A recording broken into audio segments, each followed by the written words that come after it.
Order! Order! You are an incorrigible delinquent at times. Behave yourself, man!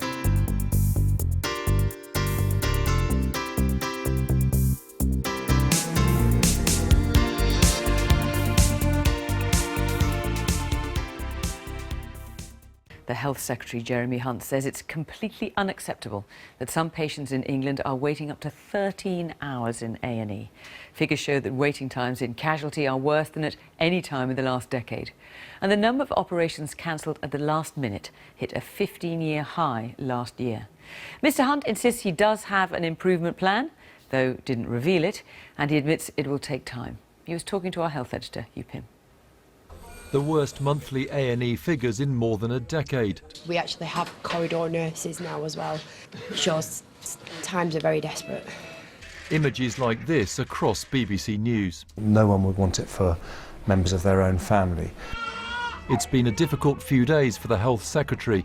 Now he's come out and acknowledged that some of what's happening in England's hospitals is unacceptable. The BBC has shown images from Royal Blackburn of people waiting 13 hours, mothers and babies sitting in the corridor. Aren't you embarrassed about that?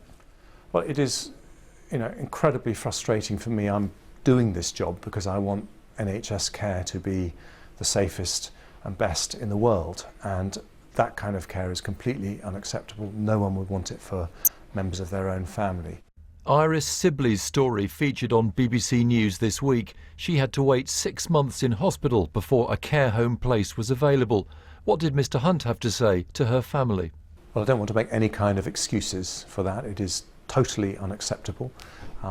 It is terrible for Mrs Sibley, but it's also very bad for the NHS because other people could have... But it's not the only case of its kind. No, and as I say, there are no excuses. It is completely unacceptable.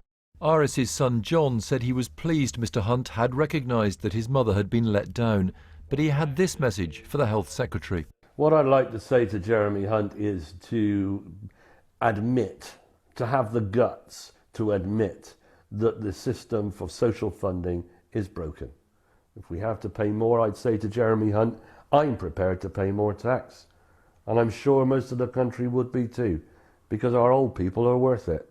And the state of social care was something I raised with Mr Hunt. The Prime Minister's been very clear. We recognise the pressures there. We recognise there is a problem about the sustainability of the social care system, and that has to be addressed, and we're going to do that. There have been calls for more funding for the NHS in England, including from an American health expert who advised David Cameron and Jeremy Hunt. He thinks the government's current spending plans are set too low. I have serious doubts as to whether you can have a health care that's universal, not rationed, and responsive to needs at that target level. So I'm concerned. But others say it's not just about money, and getting the NHS to be more efficient is important, with new ways of working the real priority. Mr Hunt says change is needed on many fronts. I think it's wrong to suggest to people that these profound challenges, such as we face with an ageing population, are ones where there's a silver bullet that you can solve the problem overnight. We also need the public's help, because we know that a number of the people who are seen in A&Es could actually have their needs dealt with in another part of the NHS. New figures show last-minute cancelled operations in England were up 16% last year. Whether it's A&E, routine surgery or community care, the pressure is clear across the NHS. Hugh Pym, BBC News.